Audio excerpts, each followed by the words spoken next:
வாங்க ஃப்ரெண்ட், ஜிஆர்டிக்கு உங்களை அன்புடன் வரவேற்கிறோம். சரிவில் காணப்பட்ட தங்கத்தோட விலையானது அதிர்ச்சியை கொடுத்துருக்கு. இந்த அதிர்ச்சிக்கான காரணம் என்ன? மேற்கொண்டு தங்கம் மற்றும் வெள்ளியோட விலை இந்த வாரத்தில் சரிவதற்கான வாய்ப்புகள் இருக்கான்னு கேட்டால் சரிவதற்கான வாய்ப்புகள் இருந்தாலும் தொடர்ச்சியாக இந்த வாரத்தில் ஏற்றம் சரிவாக இருக்க வாய்ப்புகள் அதிகமாக இருக்குது. இதை பற்றிலாம் தெரிஞ்சுக்க நம்ம சேனலை சப்ஸ்கிரைப் பண்ணுங்கள். வீடியோ குறை ஒரு லைக் போடுங்க. வெள்ளி விலையை பொறுத்த வரைக்கும் 1 கிராம் 290 காணப்பட்டது. 10 ரூபாய் விலை வந்து 300 ஆகும். 8 கிராம் 2320 காணப்பட்டது. 80 விலையேற்றத்துடன் நம்மளுக்கு 2400 ரூபாவாக காணப்படுது.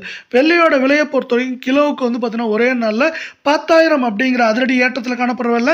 இது மேற்கொண்டு ஏற்றம் சரிவுன்னு பார்த்தா கூட ஏற்றம்னு பார்த்தீங்கன்னா அதிகபட்சமாக 30,000, சரிவுன்னு பார்க்குறப்ப 40,000 வரை அதிகபட்சமாக ஏற்றம் சரிவுன்னு இருக்க வாய்ப்புகள் அதிகமாக இருக்குது. அதே சூழலில் 24 கேரட் தங்கம் 1 கிராம் 16,309 காணப்பட்டது. 109 ரூபாய் விலையேற்றத்தில் 16,418 ஆகும். 8 கிராம் சவரன் விலை 1,30,472 காணப்பட்டது. 872 ரூபாய் விலை வந்திருக்கு. இந்த விலையேற்றம் சரிவாக மாறினா ஆசைப்படி நம்ம வீடியோ குறைய ஒரு லைக் போடுங்க.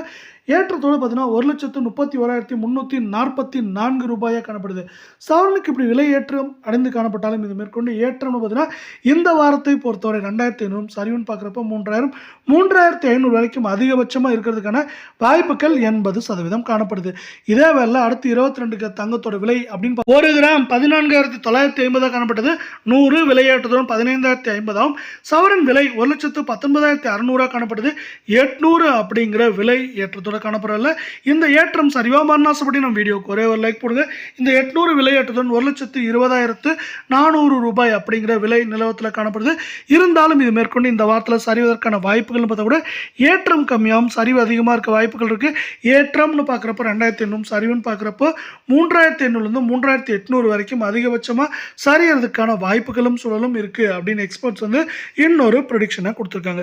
இதே வேலை பார்த்தீங்கன்னா உலக சந்தையில் தங்கத்தோட விலை ஒரு சில ஏற்றங்கள் இருந்தாலும் மேற்கொண்டு சரிவதற்கான வாய்ப்புகள் அதிகமாக இருக்குது.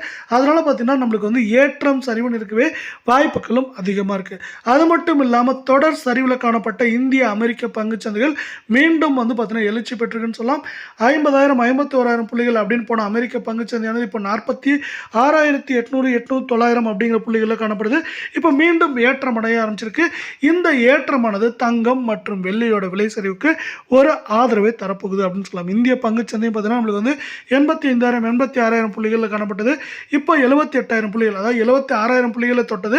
இப்போ மீண்டும் எழுச்சி பெற்று 78,000 புள்ளிகளை தொட்டு காணப்படுது. இது மாதிரியான நேரங்கள் என்ன பண்ணுவோம்னா பார்த்தீங்கன்னா முதலீட்டாளர்கள் தங்கத்திலேருந்து முதலீடு எடுத்து அதே போல் வந்து பார்த்தீங்கன்னா இது மாதிரி பங்குச்சந்தை பத்திரச்சந்தையில் முதலீடு செய்வாங்க. அதே போல் 76,000 புள்ளிகள் இந்திய பங்குச்சந்தைங்கிறப்ப முதலீடு செஞ்சால் இப்போ 78,000 புள்ளிகள் உயர்ந்திருக்கு. இது வந்து அவங்களுக்கு ஒரு லாபகரமாக இருக்கும். அதே போல் பங்குச்சந்தையில் வந்து பார்த்தீங்கன்னா லாப நஷ்டங்கள் ரெண்டுமே இருக்கும். அதனால் வந்து பார்த்தீங்கன்னா பங்குச்சந்தையில் நீங்கள் முதலீடு செய்கிறப்போ வந்து பார்த்து தான் பண்ணணும். இருந்தாலும் பல்வேறு நாட்டு முதலீட்டாளர்கள் முதலீடுகளை செய்கிறப்ப என்னாங்கன்னா அதை சார்ந்த தங்கம் மற்றும் வெள்ளியோட விலை வந்து சரியறதுக்கான வாய்ப்புகள் இருக்குது. அது மட்டும் இல்லாமல் போர் பதட்டமான சூழல் இன்னும் முடியல. அதுவும் இன்னொரு முக்கியமான காரணமாக பார்க்கப்படுது. தங்கம் மற்றும் வெள்ளியோட விலை சரிவுக்கு இங்கே அதுவும் ஒரு காரணமாகவே இருக்குது.